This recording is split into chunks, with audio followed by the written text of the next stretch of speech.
Hey everyone, and welcome back to another Plan With Me, or welcome if you are new around here. Today's Plan With Me for July is very summery and fun, and I had a lot of fun creating this one. I should have put up a poll about which fruit you guys thought might be the theme for July. I definitely wanted something fruity, but I couldn't decide between a few. And ultimately I decided on cherries. I almost did tomatoes because I feel like it's the new trendy thing. I feel like every time I go in a store, there's a tomato print on a bag or a cup or like literally anything. And so I almost did tomatoes just because it was trendy, but quite honestly, I'm not a fan of tomatoes.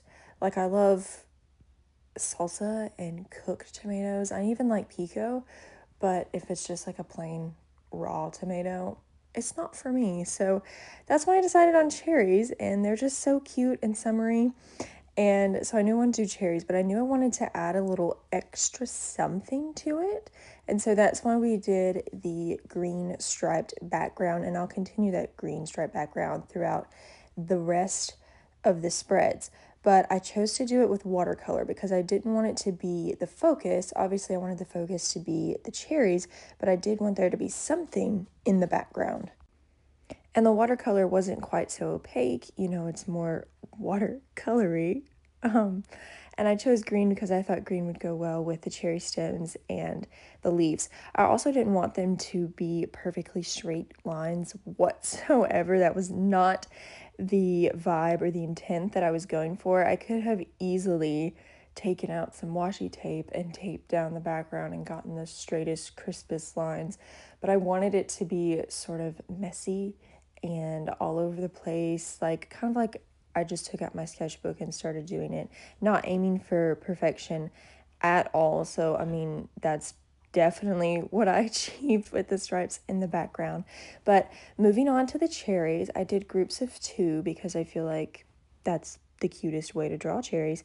And I'm going in with this sort of felt tipped marker and drawing cherries and leaving negative space for the highlights. That way I wouldn't have to go back with like a white paint or a white gel pen to add those details. It just made everything a little bit easier. And then I'm taking a Crayola Supertips, and I only do this for the cover page to try and like deepen up and give it some extra shadow and some extra depth.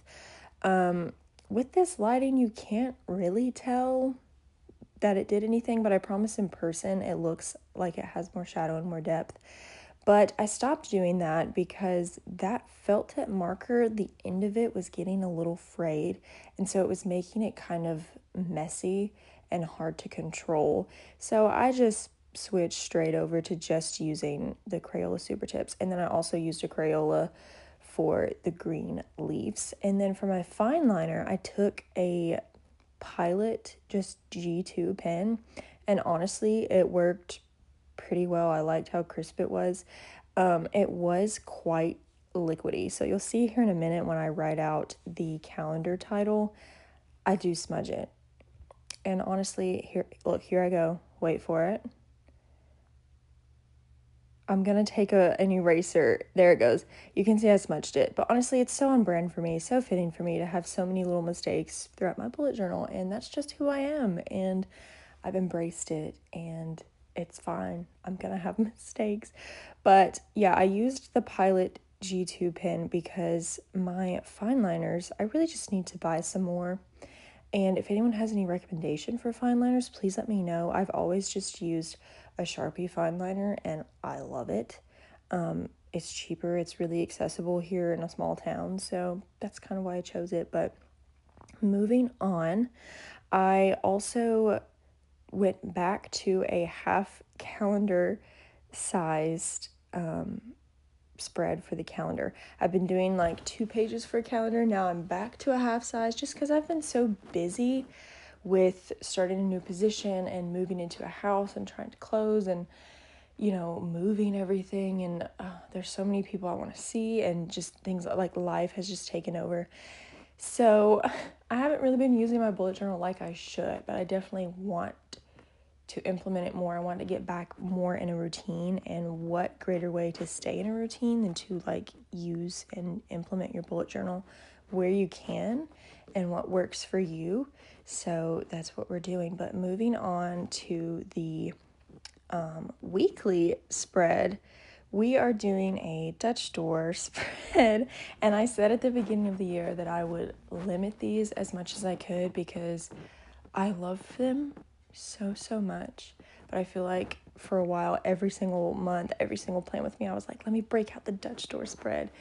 And I really do like them, but it's also a time saver, so you don't have to like redraw everything and do like 4 different pages for weekly spreads and things like that. But I love a good Dutch door spread, so that's what we've got. We did the stripes on the edges, and then I just went back over and put cute cherries also around the edges. So the design is on the border of the page, and then the inside flaps kind of flip to your day-to-day. And there's still plenty of room for my daily to-dos and things like that, so I don't feel like it's smushed at all. But other than that, we are just putting the final touches on these spreads and going around and drawing fine liner on it because I really can't help myself. I really do think it adds a lot to it too. But we're just adding in the final details. I think I erased some pencil marks, and then that really should be it. Yeah, here we are to the final flip through. Another short video for you guys. But thanks for sticking around. As always, thank you for being here, and I hope to see you in my next plan with me. Bye.